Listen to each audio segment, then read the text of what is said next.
بسم اللہ الرحمن الرحیم۔ السلام علیکم ورحمۃ اللہ وبرکاتہ۔ ناظرین، میں ہوں آپ کا ہوسٹ حافظ محمد مامون اصغر اور پیس ٹی وی اردو اسٹوڈیو سے آپ کو خوش آمدید کہتا ہوں۔ ہم پچھلے پروگرام میں ہم بات کر رہے تھے ایمان بالملائکہ کے اوپر، اور پھر ایمان باللہ کو بھی ہم ڈسکس کر چکے ہیں۔ یہ سیریز جو ابھی ہم پروگرامز کی کر رہے ہیں، جس میں ہم ایمان باللہ اور پھر ہم نے ملائکہ کے بارے میں سمجھا، یہ اس پوری سیریز کا نام ہے اصلاح عقیدہ، اور ابھی یہ سیریز آگے بھی چلتی رہے گی۔ آج سے ہم جو پروگرامز کا سلسلہ شروع کر رہے ہیں اس کا نام ہے ایمان بالکتب، یعنی اللہ سبحانہ و تعالیٰ کی جو بھی کتابیں اللہ سبحانہ و تعالیٰ نے نازل کی ہیں ان کے اوپر ایک مسلمان کا کیا عقیدہ ہونا چاہیے، ہم نے اس کو کیسے ماننا ہے۔ اسی موضوع پہ گفتگو کرنے کے لیے ہمارے ساتھ پہلے کی طرح موجود ہیں ابو انشا قاری خلیل الرحمان جاوید صاحب۔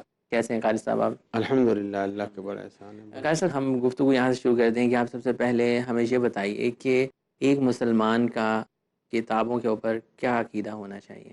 وہی عقیدہ ہونا چاہیے جس کا اسلام تقاضا کرتا ہے۔ نبی کریم صلی اللہ علیہ وسلم نے جب کہا کہ ان تؤمن باللہ و ملائکتہ و کتبہ، تو وہ کتب مراد ہیں جو اللہ رب العالمین نے آسمانوں سے اتاری ہیں، جس طرح کہ قرآن مجید اتارا ہے۔ تو اللہ رب العالمین نے جو بھی کتب اتاری، جس میں تورات ہے، انجیل ہے، زبور ہے۔ تورات موسیٰ علیہ السلام پر نازل ہوئی، یعنی یہ ایمان کا حصہ ہو کہ تورات بھی اللہ نے اتاری اور اللہ کے سچے پیغمبر موسیٰ علیہ السلام پر اتاری، انجیل بھی اللہ نے اتاری اور اللہ کے سچے پیغمبر عیسیٰ علیہ السلام پر اتاری، زبور بھی اللہ نے اتاری اور اللہ کے سچے پیغمبر حضرت داؤد علیہ السلام پر، جو حضرت سلیمان علیہ السلام کے والد گرامی تھے، ان پر اللہ نے اتاری۔ اس زمانے میں چونکہ قرآن مجید اس کا شاہد ہے کہ یہود و نصارہ نے اپنی کتب میں تبدیلیاں پیدا کی، تحریف کی، کچھ گھٹا دیا، کچھ بڑھا دیا، پسند کی باتیں رکھ لیں، ناپسند باتیں نکال دیں۔ تو اس کے لیے نبی کریم صلی اللہ علیہ وسلم نے جو ہمیں حکم دیا ہے وہ یہ کہ جب بھی کوئی سابقہ امتوں کے حوالے سے کوئی بات سنتے ہو یا سابقہ کتب کے حوالے سے کوئی بات تم سنتے ہو اور اسلام اگر اس کی تصدیق نہیں کرتا، ایک بات ایسی ہے کہ مثلا کسی کتاب میں لکھی ہوئی ہے کہ جی اللہ رب العالمین ایک ہے، اور اسلام اس بات کی تصدیق کرتا ہے کہ اللہ ایک ہے۔ اگر کوئی آ کے پوچھتا ہے کہ جی انجیل میں لکھا ہوا ہے اللہ ایک ہے، تو کیا ہمیں ماننا چاہیے؟ کہیں کہ بالکل ماننا چاہیے، اللہ ایک ہے۔ اور ہمیں یہ بات یہ بھی ملے گی کہ قرآن نے بھی یہی کہا، اس کا مطلب ہے یہ والی بات ابھی تک انہوں نے نہیں بدلی ہے، یہ وہی باقی ہے۔ بعض باتیں ایسی ہوتی ہیں جو تحریف شدہ ہیں اور وہ اسلام سے متصادم ہیں، تو اس کو تو ہم برملا کہیں گے کہ یہ تحریف شدہ ہیں۔ مثلا اسلام نے کبھی کسی دور میں بھی شرک کو جائز نہیں رکھا، اور کسی بھی پیغمبر کی شریعت میں اللہ رب العالمین کے ساتھ کسی کو شریک کرنا جائز نہیں رکھا گیا۔ تو اب اگر کسی کی کتاب یہ گواہی دیتی ہے کہ جی ہماری کتاب میں یہ ہے کہ عیسیٰ علیہ السلام اللہ کے بیٹے ہیں، یا دوسرے کوئی معاملات اس طرح شرکیہ ہوتے ہیں، تو ہم کہیں گے یہ کتاب اللہ سے متصادم ہے۔ شواہد یہ بتاتے ہیں کہ اللہ نے جتنے بھی انبیاء دنیا میں بھیجے ہیں، وہ سارے انبیاء کی اپنی اپنی قوم کو پہلی دعوت ہی یہی ہوتی تھی۔ چنانچہ قرآن مجید کہتا ہے وَإِلَىٰ عَادٍ أَخَاهُمْ هُودًا وَإِلَىٰ ثَمُودَ أَخَاهُمْ صَالِحًا وَإِلَىٰ مَدْيَنَ أَخَاهُمْ شُعَيْبًا۔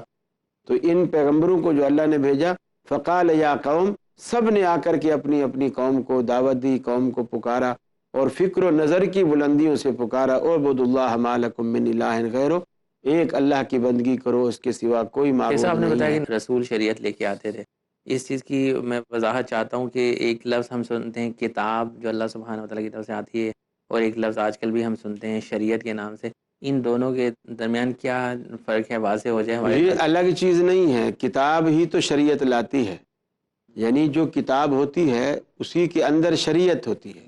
شریعت جو ہے وہ کتاب سے باہر نہیں ہوتی۔ پھر کتاب اللہ اتار دیتا ہے، پھر اس کے ساتھ جو رسول بھیجا ہے جس پر وہ کتاب اتاری ہے، اس کی تعلیمات بھی اسی شریعت کے اندر شامل ہوتی ہیں۔ جو کتاب اللہ آسمان سے اتارتا ہے اس میں بہت ساری باتیں اللہ تعالیٰ اجمالی طور پر بیان کرتا ہے، یعنی اختصار کے ساتھ، بس بنیادی پوائنٹ دے دیتا ہے، اور باقی معاملے اللہ تعالیٰ اس دور کے پیغمبر پر چھوڑ دیتا ہے تاکہ وہ اس کی وضاحت کرے۔ جی، یا ہم یہ کہہ سکتے ہیں ناظرین کے کتاب کے اندر جو احکامات اللہ سبحانہ و تعالیٰ نے دی ہیں وہی شریعت ہوتی ہے اس نبی کی۔ یعنی وہ ایک نظام جو اللہ نے دستور زندگی ہمیں دیا ہے زندگی گزارنے کے لیے، وہ کتاب میں بھی ہوگا، وہ حدیث میں بھی ہوگا، اور یہ دونوں چیزیں مل کر ہمارے لیے شریعت بنتی۔ ٹھیک ہے شیخ صاحب، آپ نے ان کتابوں کی بات کی جن کی آج کل تحریف ہو چکی ہے، آج کل کے دور میں ہمیں نظر آتی ہیں، ان کی مختلف کاپیز بنی ہوئی ہیں مختلف زبانوں میں، اب تو ٹرانسلیشن بھی آ گئی ہوئی ہے، تو کیا ہم ان کتابوں کو پڑھ سکتے ہیں، ان کی تلاوت کر سکتے ہیں یا دیکھ سکتے ہیں؟ کیونکہ بہت سارا حصہ بدل چکا ہے اور کچھ حصہ صحیح ہے، تو یہ ڈیپینڈ کرتا ہے پڑھنے والے کی نیت کے اوپر کہ وہ کیوں پڑھ رہا ہے۔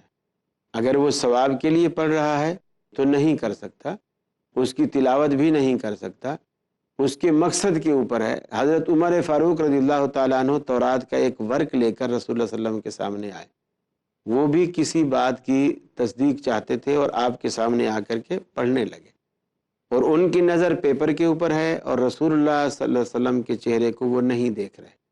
ابو بکر صدیق رضی اللہ تعالیٰ عنہ برابر میں کھڑے ہیں اور وہ رسول اللہ صلی اللہ علیہ وسلم کے چہرے کو دیکھ رہے ہیں، تو اللہ کے رسول غصے کی وجہ سے آپ کے چہرے پہ سرخی آ رہی ہے، غصے کے آثار نمایاں ہیں، تو حضرت ابو بکر صدیق حضرت عمر کو ٹوکتے ہیں کہ کیا تو دیکھتا نہیں ہے کہ رسول اللہ صلی اللہ علیہ وسلم کا چہرہ کس قدر غضبناک ہو رہا ہے؟ انہوں نے پیپر کو ایک طرف کیا اور کہا کہ رضیت باللہ ربا وبالاسلام دینا وبمحمد سبحان نبیا، اللہ کہ سبحان اللہ اللہ۔ کے رسول، میں اللہ کے رب ہونے پر، اسلام کے دین ہونے پر اور آپ کا سچا رسول ہونے پر میں راضی ہوں، آپ اللہ کے سچے رسول ہیں۔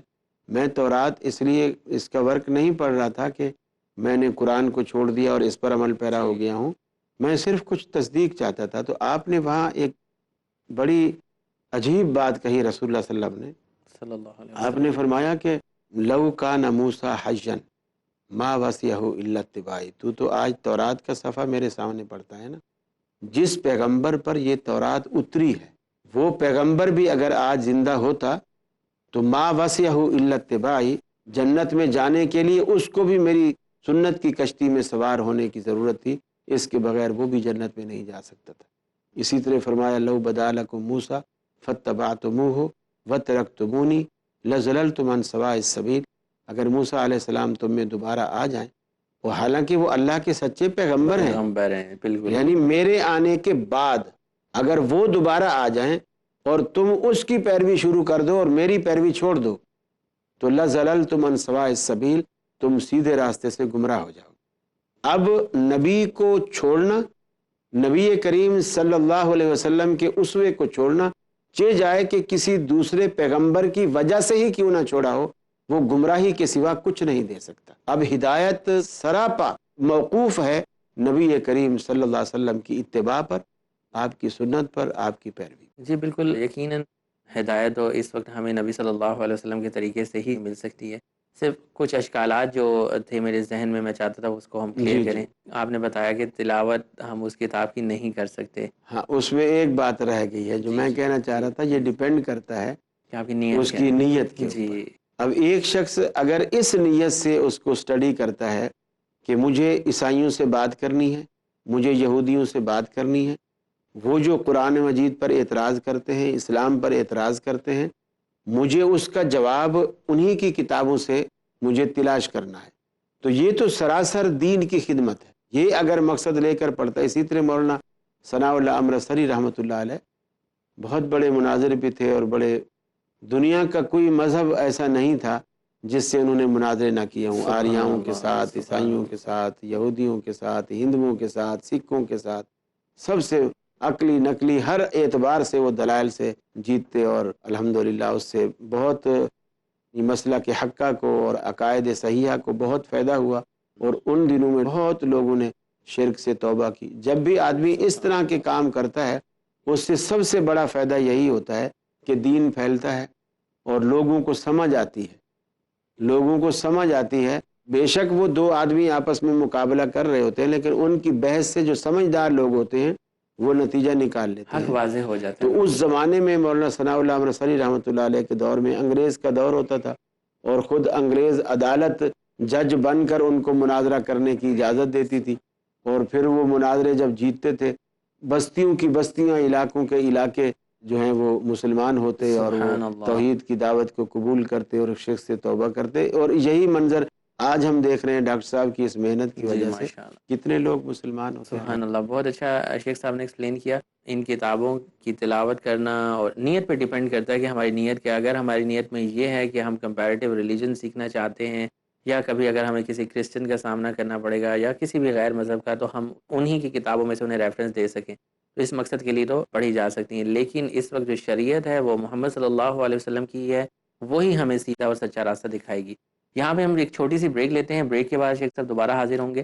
اپنا خیال رکھیے گا۔ السلام علیکم ورحمۃ اللہ وبرکاتہ۔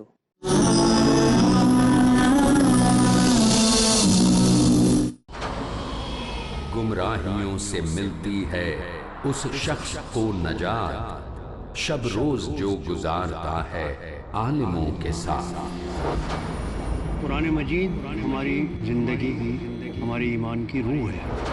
بے راہ روی سے چھٹکارا، چاہے وہ عقیدہ ہو، چاہے وہ اخلاق ہو، چاہے معاملات ہوں۔ شائستگی اور سلیقے والی بے شمار باتیں، بندے مومن کا قلب ہر طرح کی آلائش سے پاک ہو۔ یہی کام مومن کو قیامت تک کرنا ہے۔ بہترین معلومات کا حصول، علماء کے ساتھ سیکھیے زندگی گزارنے کے اصول۔ زیادہ سے زیادہ اپنے آپ کو قرآن سے قریب رکھنا اور سنت سے نزدیک رکھنا۔ کہ رسول اکرم صلی اللہ علیہ وسلم ہر وقت ذکر الہی سے اپنی زبان تر رکھا کرتے تھے۔ ہر اچھی چیز معرفت الہی کا ذریعہ بن جاتی ہے۔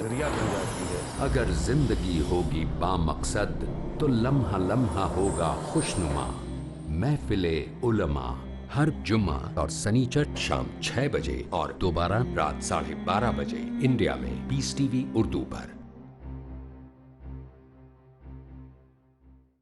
جھوٹ کا اندھیرا کتنا ہی گہرا کیوں نہ ہو، سچائی کی ایک کرن سے مٹا دینے کے لیے کافی ہے۔ ہر پہلو، ہر نظریہ، ہر نقطہ سچ کا، ہر دم، ہر پل، ہر لمحہ سچ کو پیش کرنے کی جستجو۔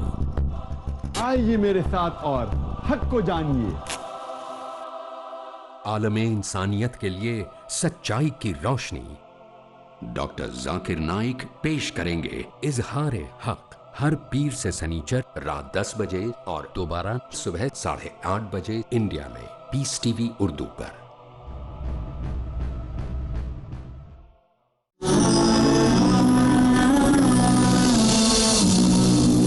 السلام علیکم ورحمۃ اللہ وبرکاتہ۔ ناظرین، بریک کے بعد دوبارہ سے حاضر ہوں۔ میں ہوں آپ کا ہوسٹ حافظ محمد مامون اصغر، اور بریک پہ جانے سے پہلے ہم گفتگو کر رہے تھے کہ اللہ سبحانہ و تعالیٰ نے جو کتابیں نازل فرمائی ہیں، نبی صلی اللہ علیہ وسلم پہ جو نازل فرمایا قرآن، اور اس سے پہلے کی جو کتابیں ہیں یا جو صحف تھے، ان کے اوپر ایک مسلمان کا کیا عقیدہ ہونا چاہیے، اس حوالے سے گفتگو جاری ہے۔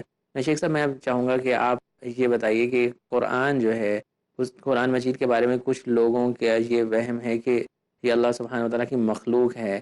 وہ دلیل لیتے ہیں کہ اللہ خالق کل شیء، کہ اللہ سبحانہ و تعالیٰ ہر چیز کے خالق ہیں، تو یہ بھی ایک چیز ہے۔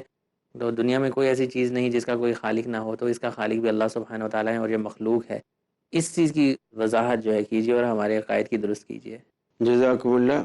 پہلی بات تو یہ ہے کہ یہ آج کل کا نقطہ نظر نہیں ہے، بہت پہلے امام احمد بن حنبل رحمۃ اللہ علیہ کو بھی اسی بات کی سزا دی گئی کہ لوگ کہتے تھے کہ قرآن اللہ کی مخلوق ہے، اور وہ کہتے تھے کہ نہیں، یہ کلام اللہ ہے، اور اللہ کا کلام اللہ کی صفت ہے، اللہ کی مخلوق نہیں ہے۔ اور یہی بات درست ہے کہ کلام اللہ جو ہے قرآن مجید اللہ رب العالمین کی صفت ہے، اور یہ مخلوق نہیں۔ مخلوق جو ہے قرآن میں جو پیپر لگا ہوا ہے، یہ مخلوق ہے، پیپر، گتا اس کا مخلوق ہے، اس کی جلد بندی مخلوق ہے، یہ لوگوں نے بنایا ہے۔ آپ یہ بھی کہہ سکتے ہیں اس پہ جو انک لگی ہوئی ہے، جو پرس میں جس پہ جا کر قرآن مجید چھپا ہے، یا کاتب نے قلم سے اس کو لکھا ہے، وہ انک بھی مخلوق ہے، وہ قلم بھی مخلوق ہے، وہ لکھنے والا کاتب بھی مخلوق ہے۔ لیکن یہ حروف، یہ الفاظ، یہ کلام، یہ بات، یہ مخلوق نہیں ہے، اس کی صفت ہے، یہ مخلوق اسے کہنا بالکل گمراہی ہے۔ امام احمد بن حنبل رحمۃ اللہ علیہ کو اسی بات کی سزا دی گئی اور جیلوں میں ڈالا گیا۔ وہ ڈٹ گئے کہ نہیں، یہ اللہ رب العالمین کا کلام جو ہے یہ مخلوق نہیں۔ جی شیخ صاحب ہم نے بات کی کہ قرآن جو ہے وہ اللہ سبحانہ و تعالیٰ کا کلام ہے اور اللہ سبحانہ و تعالیٰ کی صفت ہے. اب آج کل کے دور میں جب ہم دیکھتے ہیں کہ قرآن کی ماشاءاللہ بہت ساری ٹرانسلیشنز بھی اویلیبل ہیں، لوگوں کے لیے سیکھنے کے بھی بہت سارے مواقع ہیں. کچھ انٹلیکچوئلز جو ہیں، جو دانشور قسم کے لوگ ہیں، وہ قرآن کی آیتوں کو ہر وقت سائنس کے ساتھ پرکھتے رہتے ہیں، سائنس کے اوپر پرکھتے رہتے ہیں کہ یہ آیت جو ہے سائنس سے پروف ہو گئی ہے، یہ والی ابھی تک نہیں ہوئی ہے. اس معاملے میں شک میں پڑے رہتے ہیں. تو اس حوالے سے آپ بتائیے کہ مسلمان ہونے کے ناطے ہمارا کیا عقیدہ ہونا چاہیے قرآن کے بارے میں؟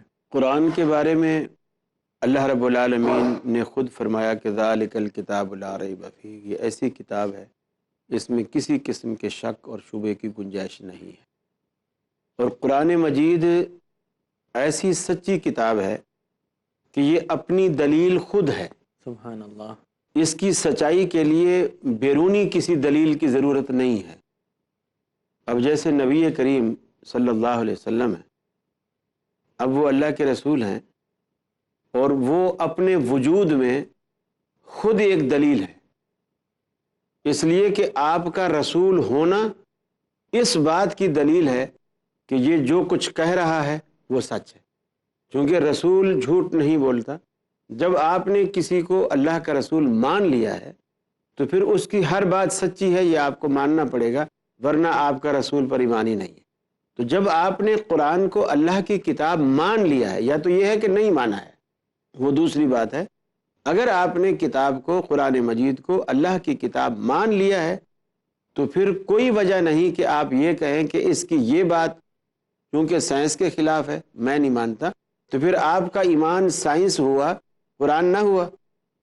پھر آپ کا معیار بھی سائنس ہوئی، قرآن مجید نہ ہوا. بے شک ہے. تو آپ معیار قرآن مجید کو بنائیں.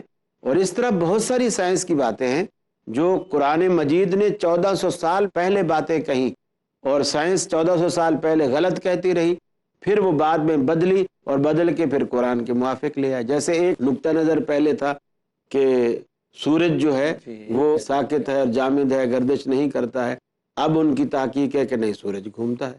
اور یہ بات قرآن مجید نے پہلے سے کہی ہوئی ہے کہ سورج بھی اور چاند بھی جو ہے دونوں کے دونوں چلتے ہیں، جاری ہوتے ہیں. تو یہ قرآن مجید نے 1400 سال پہلے جو بات کہی، سائنس اسے آج ثابت کر رہی ہے. قرآن نے اس وقت ثابت کی اور اس وقت اسے کہا. تو یہ قرآن مجید کو سائنس پر پرکھنا یا کسی کی عقل پر پرکھنا، یہ قرآن مجید کی شان کے خلاف ہے. اپنی عقلوں کو اس کے تابع کرو، باقی علوم کو اس کے تابع کرو. قرآن مجید تمام علوم کا سردار ہے. سائنس کو معیار نہ بنائیں، معیار اس کو نہ بنائیں، لیکن اس کی کوئی بات اس کے موافق آ رہی ہے تو الحمدللہ. یعنی ہم پیمانہ اس کو نہیں بنا رہے کہ چونکہ یہ آیت اس لیے صحیح ہے چونکہ سائنس سے اس کا پروف مل گیا ہے. ہم تو قرآن کو مانے ہی بیٹھے ہیں. پھر اگر سائنس کی کوئی بات قرآن مجید کی کسی بات کے موافق آ بیٹھتی ہے تو الحمدللہ ہم اس کو ماننے کے لیے تیار ہیں. جزاک اللہ. بہت اچھا. آپ نے ہمارے ناظرین کی یقیناً بہت سارے اشکالات ذہن میں جو ہوں گے وہ کلیئر ہو گئے ہوں گے اس سوال سے. قرآن مجید اللہ سبحانہ و تعالیٰ کا معجزہ ہے. اللہ سبحانہ و تعالیٰ نے پچھلے انبیاء کو بھی معجزے دیے تھے. تو قرآن لوگوں کو سمجھ نہیں آتا کہ قرآن معجزہ کیسے ہے. وہ کہتے ہیں یہ کتاب ہے، ٹھیک ہے، اس میں اچھی باتیں لکھی ہوئی ہیں، ہماری بھلائی کی باتیں لکھی، لیکن اس کو معجزے کے تو ہم کیسے تسلیم کر لیں؟ تو اصل اس کی میں وضاحت چاہتا ہوں. اعجاز جو ہوتا ہے وہ پیغمبر کے ہاتھ سے سرزد ہوتا ہے اور اللہ رب العالمین عطا کرتا ہے. یعنی ظہور اس کا پیغمبر کے ہاتھ سے ہوتا ہے، لیکن اس کے پیچھے جو طاقت کار فرما ہوتی ہے وہ اللہ رب العالمین کی ذات ہوتی ہے. جیسے موسیٰ علیہ السلام کو ید بیضا دیا گیا کہ موسیٰ علیہ السلام اپنا ہاتھ بغل میں ڈالتے، ایسے کر کے پھر جب اس کو نکالتے اور لوگوں کو دکھاتے تو جیسے سورج چمکتا، روشنی اس طرح وہ چمک رہا ہوتا تھا. اور اسی طرح اپنی لاٹھی کو پتھر پہ مارتے تو 12 چشمے جاری ہو گئے. یہ اللہ نے اعجاز دیا. پھر جب دریا پار کرنے لگے اس کے کنارے پہ مارا تو دریا 2 حصے ہو گیا اور بیچ میں راستہ بن گیا اور سمندر پار کر لیا. اور پھر جادوگروں سے مقابلہ ہوا تو اسی لاٹھی کو جادوگروں کے بنائے ہوئے سانپوں کے آگے ڈالا تو وہی لاٹھی اژدہا بن گئی. وہ لاٹھی کیا تھی؟ وہ حرفن مولا تھی. وہ یعنی اس کے اندر اللہ تعالیٰ نے کئی چیزیں ڈال دی تھی اور وہ کئی چیزوں کے کام آتی تھی. اور یہ اعجاز موسیٰ علیہ السلام کے ہاتھ سے ہوتا تھا. اعجاز جو اصل ہوتا ہے وہ ہوتا ہے جو خرق عادت ہوتا ہے. یعنی وہ کسی فارمولے میں نہیں آ رہا ہوتا، اور کسی اس میں نہیں ہوتا کہ جی ایسا کوئی اور شخص بھی پھر اسی فارمولے کے مطابق کرے گا، جس طرح سائنسی فارمولے ہوتے ہیں بھی 2 حصے ہائیڈروجن لوگے اور 1 حصہ آکسیجن کا لوگے، اور دونوں کو باہم اگر ایک بوتل میں ڈال دو گے تو پھر آپ کو گیس نہیں ملے گی بلکہ پانی ملے گا۔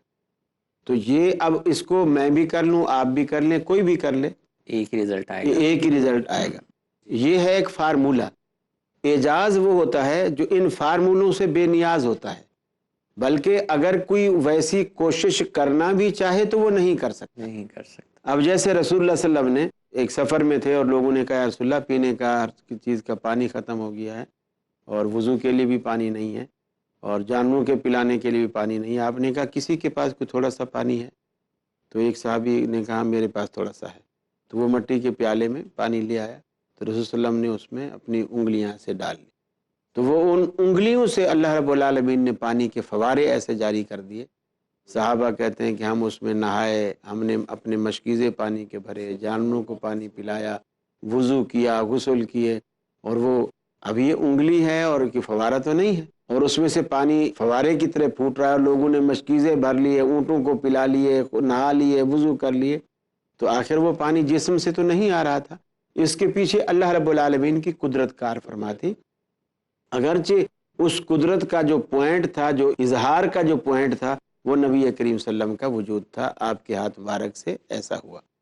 قرآن مجید میں جو اعجاز والی بات ہے وہ یہ ہے کہ پہلا قرآن مجید کا وہ چیلنج ہے جو اللہ رب العالمین نے قرآن مجید میں لوگوں کو دیا کہ تم یہ کہتے ہو کہ یہ قرآن اللہ کی کتاب نہیں ہے بلکہ نبی کریم صلی اللہ علیہ وسلم نے نعوذ باللہ اپنی طرف سے بنایا ہے، تو یہ تو کسی مدرسے میں اسکول میں بھی نہیں گیا ہے، اور یہ اتنا خوبصورت کلام بنا سکتا ہے، اور تم تو پڑھے لکھے ہو اور بڑے بڑے ادیب ہو، بڑے بڑے شعراء ہو، تمہیں کیا ہو گیا ہے، تم اس جیسا کلام کیوں نہیں بنا لاتے ہو؟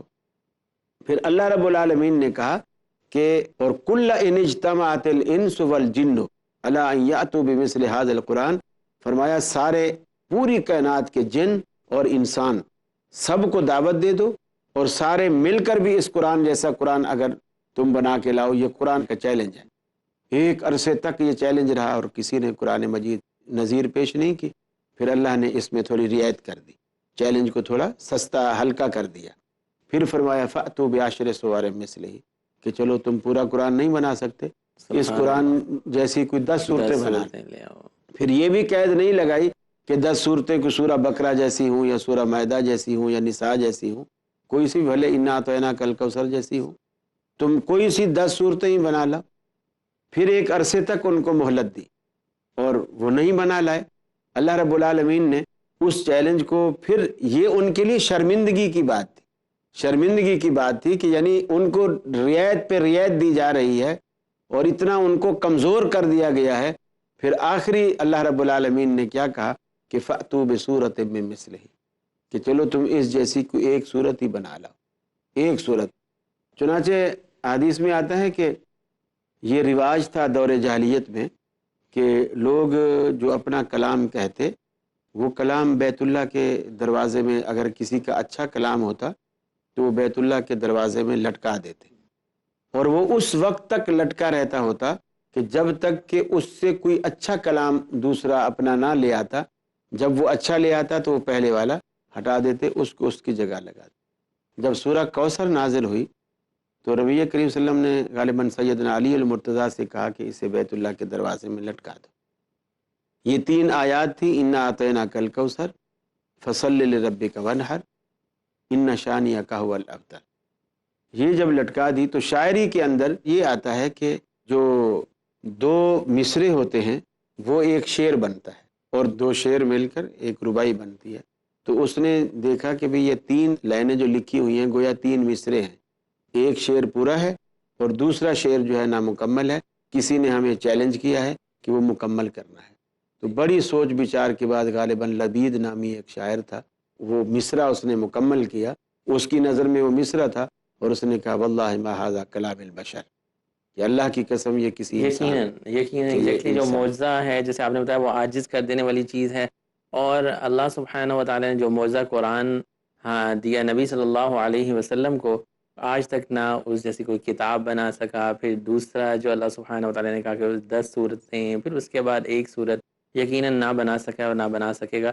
اسی پہ گفتگو جاری رہے گی. ناظرین وقت ہمیں اجازت نہیں دے رہا، ورنہ ہم یقیناً شیخ سے مزید گفتگو کرتے. اگلے پروگرام میں ہم گفتگو کا سلسلہ یہیں سے کنٹینیو کریں گے اور جانیں گے کہ کتابوں پر کیسے ایمان لایا جا سکتا ہے اور صحیح اسلامی عقیدہ اس بارے میں کیا ہے.